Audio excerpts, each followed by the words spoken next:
आज भने चाहिँ हामी प्रताप इन्टरनेसनल स्कुलमा भानिसलाई सानो सरप्राइज दिनु गइरहेको छौँ। त्यो चाहिँ के हो भन्दाखेरि उसको बर्थडे हो। सो हेरौँ है त रिएक्सन।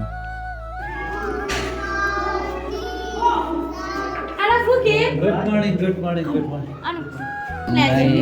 Do आशिष बर्थडे भयो। Yeah, mama. आमा छोराको भेट भयो। म जत्रो